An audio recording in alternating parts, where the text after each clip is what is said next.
Netflix vient de sortir Monstre, l'histoire d'Ed Gein. C'est la toute dernière série de Ryan Murphy sur le tueur réel qui a inspiré Psychose et Massacre à la tronçonneuse.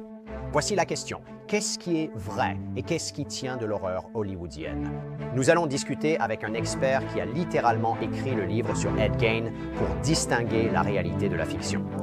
Discutons-en maintenant. Bienvenue dans Sidebar, présenté par Law and Crime. Je suis Jesse Bebet. Alors, Netflix a sorti une nouvelle série à regarder d'une traite, Monster, l'histoire d'Ed Gein. C'est le troisième chapitre de l'anthologie de True Crime de Ryan Murphy et Ian Brennan, qui avaient déjà revisité les histoires de Jeffrey Dahmer et des frères Menendez. La série était déjà un succès. Celle-ci en est un aussi, car cette fois, la série porte son regard sur l'une des figures réelles les plus troublantes d'Amérique, Ed Gein, le fermier discret du Wisconsin dont les crimes dans les années 50 ont redéfini l'horreur à jamais. Voici maintenant la bande-annonce de la série qui, si vous ne le saviez pas, est numéro 1 sur le classement Netflix ici même aux États-Unis. Alors, qui est Ed Gein? Ed Gein a inspiré Norman Bates dans Psychose, Leatherface dans Massacre à la tronçonneuse et Buffalo Bill dans Le silence des agneaux. Mais dans quelle mesure ce que Netflix montre est-il réel et exact? Et dans quelle mesure s'agit-il de pure invention hollywoodienne, de carburant à cauchemar made in Hollywood? Nous allons en parler. Nous allons en parler avec un expert, un auteur de True Crime qui a écrit des livres sur ce type, d'accord? Mais d'abord, revenons un instant en arrière. Parlons-en et allons à Plainfield, Wisconsin. Maintenant, je veux que vous imaginiez une ferme isolée à la périphérie d'une petite ville du Midwest, gelée à la fin des années 40. Les voisins connaissent Ed Gein comme ce bricoleur calme et poli. Peut-être un peu étrange, il fait parfois du babysitting pour des familles du coin. Mais derrière cette apparence douce se cachait un homme sombrant dans la folie. Ed Gein est né en août 1906 de George et Augusta Gein, un couple de parents profondément religieux qui ont élevé Ed et son frère Henry sous la poigne de fer de leur mère. D'après un article de 1957 du magazine Time, Augusta, femme dévote et fanatique, enseignait à ses fils que les femmes étaient pécheresses et les prévenait qu'un événement semblable à l'histoire de l'Arche de Noé se reproduirait pour punir leur immoralité. Elle a isolé Gein du monde extérieur, l'a puni lorsqu'il essayait de se faire des amis et a rempli sa tête d'idées de feu et de soufre sur le péché, le sexe et la damnation. Les experts pensent qu'Ed Gein la vénérait essentiellement et est devenu obsédé par elle. Maintenant, George, le père d'Ed, était un alcoolique qui est mort en 1940. Et 4 ans plus tard, le frère d'Ed Gein, Henry, est mort dans un incendie dans des circonstances jugées suspectes, même si cela a été officiellement considéré comme un accident. Les enquêteurs n'ont jamais pu prouver si Ed Gein était impliqué et il n'a jamais avoué. Et donc, Gein vivait seul avec sa mère jusqu'à sa mort en 1945 après 2 attaques cérébrales, ce qui l'a laissé dévasté. Les habitants disaient qu'il avait fait de la chambre de sa mère un sanctuaire, et c'est à ce moment-là que les choses ont commencé à devenir vraiment sombres. Selon A et E, il a commencé à lire des magazines d'horreur et des livres d'anatomie, et des informations sur les expériences médicales nazies impliquant des choses aussi absolument horribles que l'utilisation de peau humaine pour fabriquer des abat-jours. Puis, au début des années 50, des femmes de cette région, des femmes autour de Plainfield, ont commencé à disparaître. L'horreur a éclaté le 16 novembre 1957 lorsque Bernice Warden, une quincaillière locale, a disparu. La police a trouvé un reçu lié à Ed Gein dans son magasin et du sang sur le sol. Lorsqu'ils sont arrivés à sa ferme, ce qu'ils ont découvert défie encore toute croyance. À l'intérieur, les horreurs étaient sans fin. Des organes dans des bocaux, des crânes humains utilisés comme bols, des masques faits de visages de femmes, un abat-jour fabriqué à partir de peau humaine, un corset confectionné à partir du torse d'une femme. Et dans une remise, ils ont découvert le corps décapité et mutilé de Bernice, suspendu la tête en bas comme une carcasse de cerf. Maintenant, voilà le truc. Ed Gein a avoué avoir tué Bernice et Mary Hogan, la propriétaire de taverne disparue 3 ans auparavant.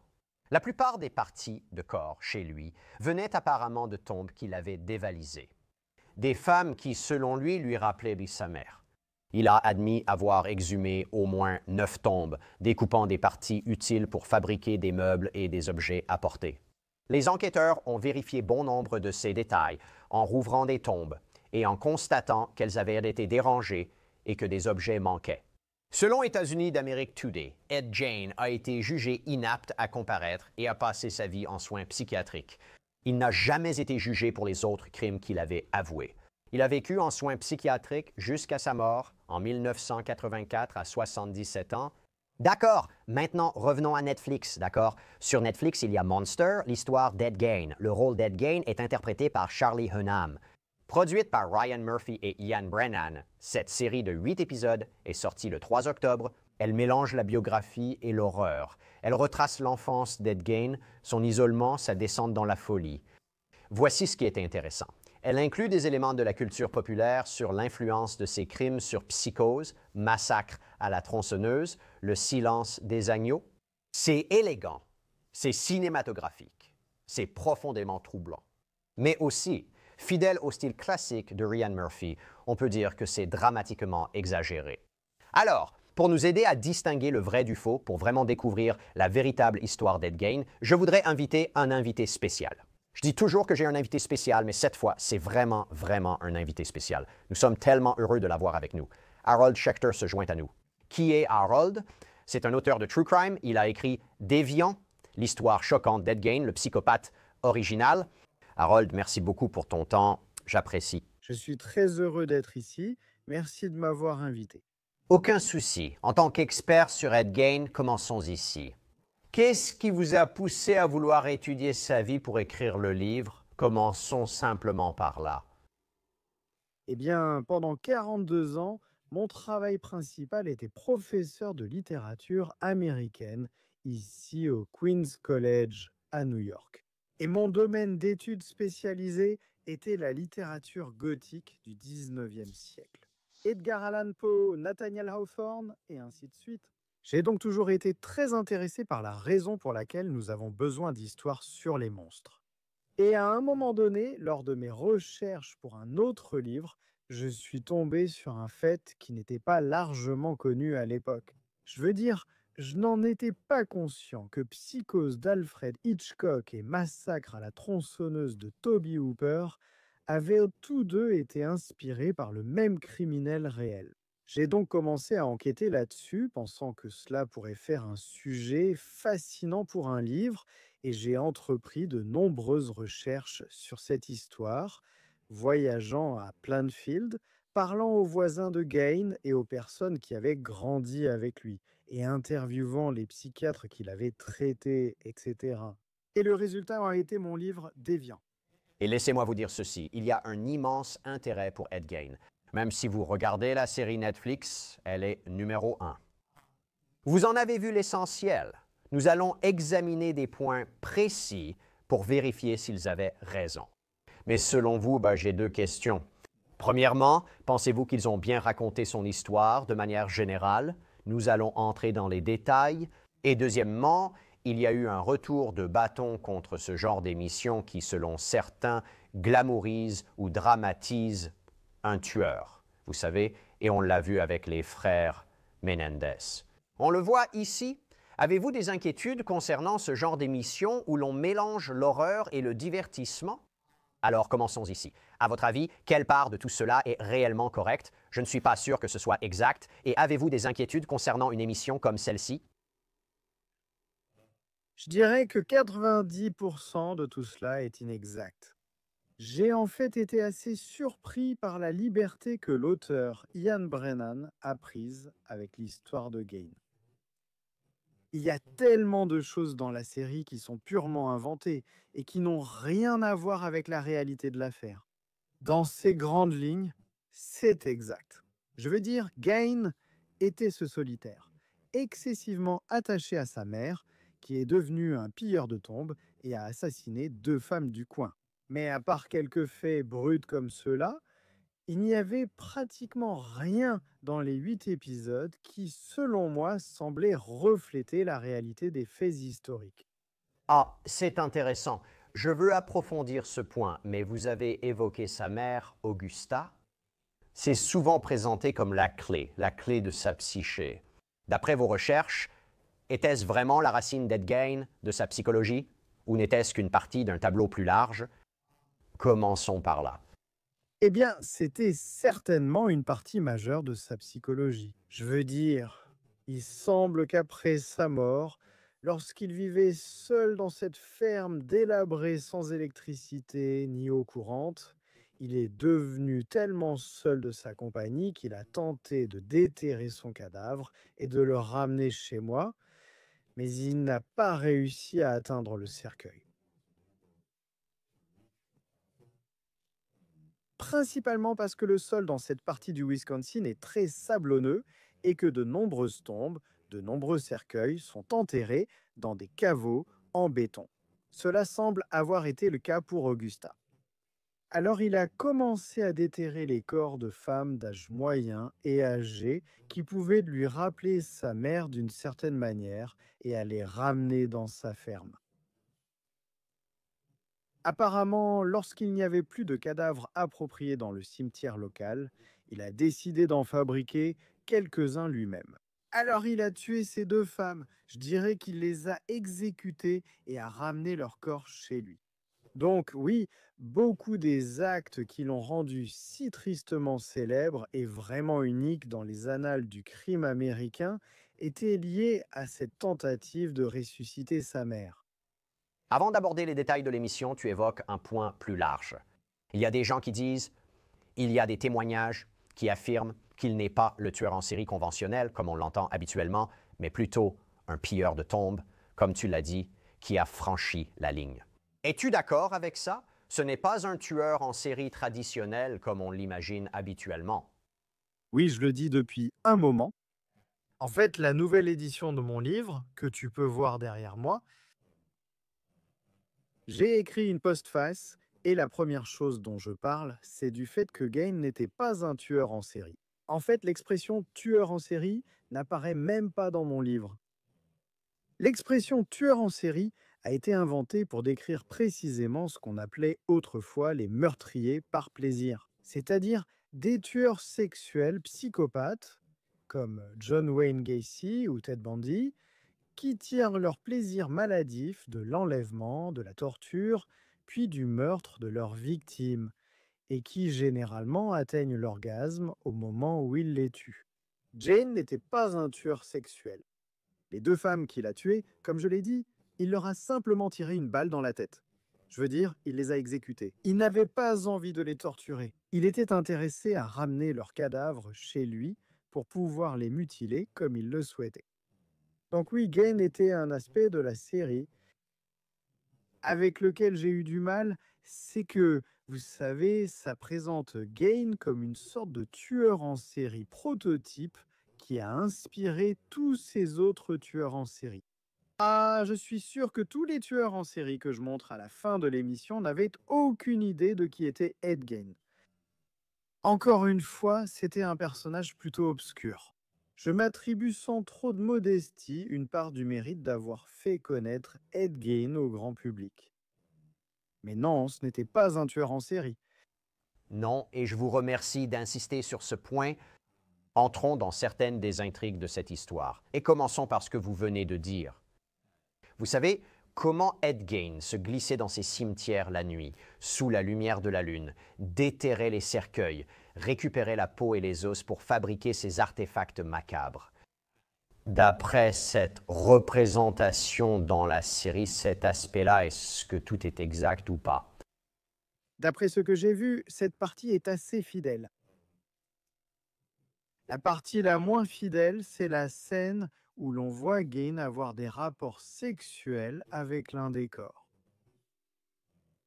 On ignore s'il a eu des relations sexuelles avec les corps. Il y a quelques indices qu'il aurait pu, à un moment donné, essayer ou y penser. Mais il n'y était pas vraiment intéressé.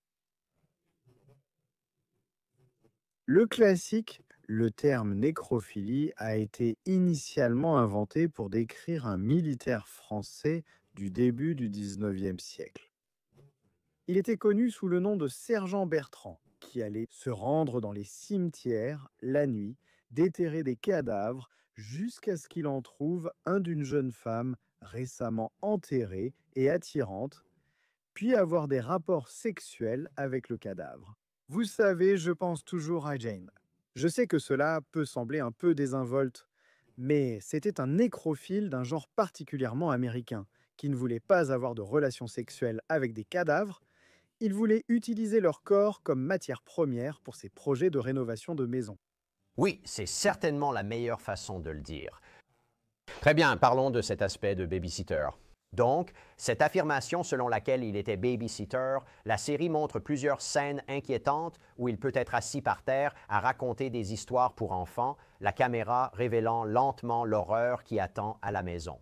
Les récits historiques suggèrent-ils, premièrement, qu'il était babysitter et qu'il était étrange ou inquiétant avec les enfants, ou bien est-ce une invention de la série?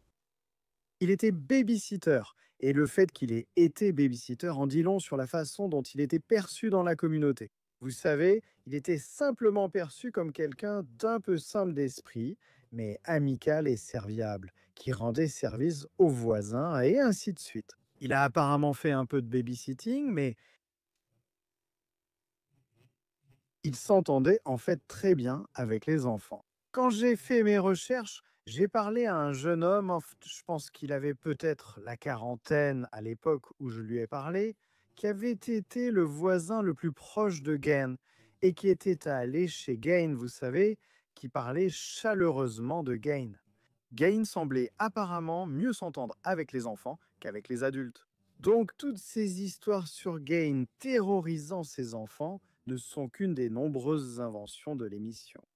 Parlons des adultes. Nous l'avons mentionné plus tôt, Bernice Warden. Donc, cette propriétaire de quincaillerie qui a été tuée par Gain, retrouvée mutilée dans son abri. La série Netflix présente en quelque sorte une relation romantique, n'est-ce pas, entre eux deux. Et dans Monster, sa relation avec elle, qui est interprétée par Leslie Manville, est complexe, pleine de désirs. Il y a des éléments de ressentiment, c'est de l'illusion. La série les présente comme des sortes d'opposés tragiques, n'est-ce pas? Elle est une veuve qui essaie d'aller de l'avant. C'est un homme solitaire en quête d'une figure maternelle. Il y a beaucoup de tensions émotionnelles. Qu'est-ce qui est vrai ou faux dans leur relation? Pensez-vous qu'ils ont pris des libertés créatives avec l'aspect romantique? Rien n'est exact à ce sujet. Je veux dire, c'est complètement inventé.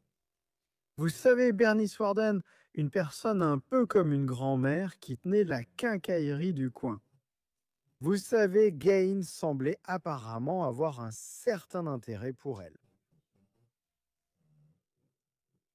Il plaisantait un peu. Eh bien, c'était difficile de savoir s'il plaisantait ou non, mais à un moment donné, il lui a demandé si elle voulait aller faire du roller avec lui. Le roller était l'une de ses activités préférées. Mais à part ça, ils n'avaient absolument aucune relation. Vous savez, quelqu'un m'a récemment envoyé une publication en ligne disant que la famille Warden est très contrariée par la façon dont la série dépeint leur relation. Il n'y a absolument aucune vérité là-dedans. C'est courant. On voit ça dans beaucoup de ces émissions, où les personnes qui sont représentées, les membres de la famille, en particulier ceux qui ne sont plus là, sont assez vocales sur la façon dont c'est présenté, parce que pour beaucoup de gens, cette émission sera leur première introduction à Ed Gein.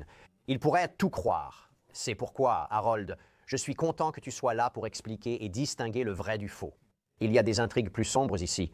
Et l'une des choses ici, c'est ce lien entre Gain et une véritable affaire non résolue, la disparition en 1953 d'Evelyn Hartley, une babysitter de 15 ans de La Crosse dans le Wisconsin. Elle a disparu le 24 octobre en gardant une fillette de 20 mois. Dans la série, dans Monster, les détectives soupçonnent Ed Gein et il a même des hallucinations à propos d'Evelyn, qui est interprétée par Addison Rae. Harold, c'est quoi l'histoire dans la vraie vie? Y a-t-il déjà eu des pistes policières le reliant à la disparition d'Evelyn Hartley? Eh bien, lorsque les horreurs de la ferme de Gain ont été découvertes pour la première fois, tous ces morceaux de corps, la première supposition était qu'ils provenaient de victimes de meurtre, que Gain était en fait un tueur en série, même si ce terme n'existait pas à l'époque. On l'aurait sans doute qualifié de meurtrier de masse. À l'époque, il n'y avait aucun soupçon qu'il était un pilleur de tombes. Donc après son arrestation, comme c'est souvent le cas dans ce genre d'affaires, tous ces officiers de police ont débarqué à Plainfield en espérant pouvoir résoudre ces affaires non élucidées en les attribuant à Gain. Mais il n'y a absolument aucune preuve que Gain ait eu quoi que ce soit à voir avec la disparition d'Evelyn Hartley. Et je suis fermement convaincu qu'il n'en était pas responsable parce que, encore une fois, ce n'était pas le mode opératoire de Gain. Vous savez, il n'était pas intéressé par l'enlèvement, l'abus sexuel ou la torture de jeunes femmes. Il était strictement intéressé d'une certaine manière à essayer de ressusciter sa mère, de ramener sa mère à la vie pour vivre avec lui, alors qu'en même temps, les psychologues qui ont examiné Guin estimaient à juste titre qu'il avait des sentiments très ambivalents envers sa mère, ce qu'il n'a jamais consciemment admis. Vous savez, c'était une femme qui dominait tellement et qui, de toute évidence, a contribué de nombreuses mauvaises façons à détruire sa vie. Il la vénérait, mais à un niveau dont il n'était pas conscient. Vous savez, il nourrissait tous ses sentiments homicides envers elle. Donc il ramenait ses corps à la fois dans le but, comme je l'ai dit, de la ressusciter, mais aussi, vous savez, pour infliger ces terribles mutilations sur elle. Mais dans tous les cas, oui, l'affaire Evelyn Hartley, la partie dans la série où il tue ces deux chasseurs et les démembrait à la tronçonneuse. Il y a tellement de choses dans la série, vous savez, qui relèvent totalement de l'imaginaire, C'est ça. qu'il a contribué à résoudre l'affaire Ted Bundy, etc. Oui, je voulais en venir à celle-là. Mais puisque nous parlons de la famille, il y a une autre grande partie de cette histoire, ce mystère persistant sur ce qui est arrivé au frère d'Ed Gain, Henry, c'est l'idée qu'il l'a tué, n'est-ce pas? Alors, souvenez-vous, nous vous avons dit plus tôt que Henry est mort dans un incendie dans des circonstances jugées suspectes, mais Monster présente sa mort d'une manière intéressante. Dans la série, Ed Gain est vu en train de tuer son frère lors d'une dispute à propos de leur mère, le frappant dans un accès de rage et maquillant la mort comme un accident de feu, de broussailles, ce qui constitue l'une des scènes les plus marquantes de la série. Est-ce qu'un aspect de cela semble correspondre? Eh bien, il y a une scène dans mon livre que j'ai basée sur quelque chose que Gain a dû dire, dans laquelle lui et Henry, vous savez, Henry met en garde Ed à propos de leur mère. Mais il n'y a aucune preuve qu'Ed ait tué Henry. Mon propre sentiment est, encore une fois, qu'il n'a pas tué Henry, qu'ils combattaient tous les deux cet incendie de broussailles et que Henry, ce qui n'était pas forcément rare, est mort d'asphyxie ou a eu une crise cardiaque. Et apparemment, quand il s'est effondré, il s'est cogné la tête contre un rocher. Encore une fois, après que les atrocités de Bean ont été révélées, il y a eu toutes ces rumeurs disant qu'il avait tué Henry, que c'était une situation de Caïn et Abel. Mais en ce qui concerne ma propre opinion basée sur mes recherches, il n'a pas tué Henry. D'accord, très bien. Écoutez, vous avez mentionné Ted Bundy, j'allais en parler plus tard. Parlons-en tout de suite. Nous allons aborder d'autres meurtres qui ont été présentés dans la série. Il y a un lien dans la série? Non. Donc, la série se termine avec ce genre de rebondissement surréaliste où Ed Gain, interné mais lucide, consulte un jeune agent du FBI au sujet d'un nouveau tueur de l'époque nommé Ted Bundy. C'est un grand développement dans la série. D'après ce que je comprends, les chronologies ne correspondent même pas, même si cela était vrai, n'est-ce pas?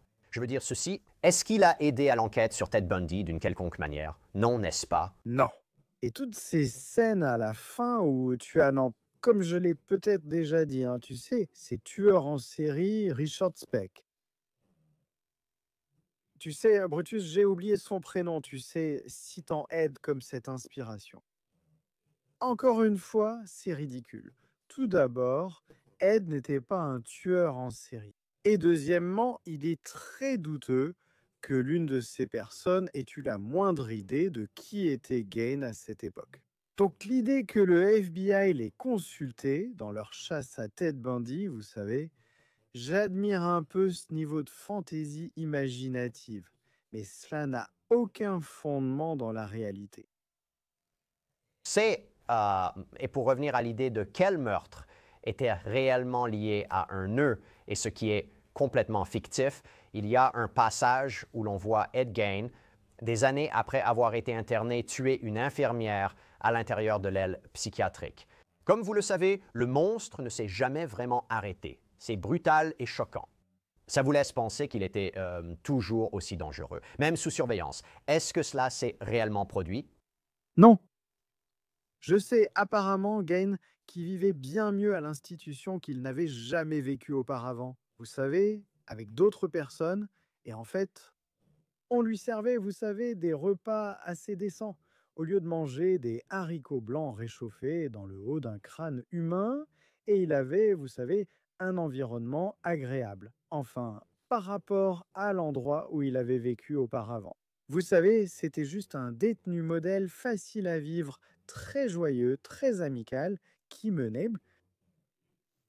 ses correspondances avec des amis par lettres, avec qui il a développé des relations chaleureuses. Donc encore une fois, oui, inventé. Inventé. D'accord, tu ignores les meurtres.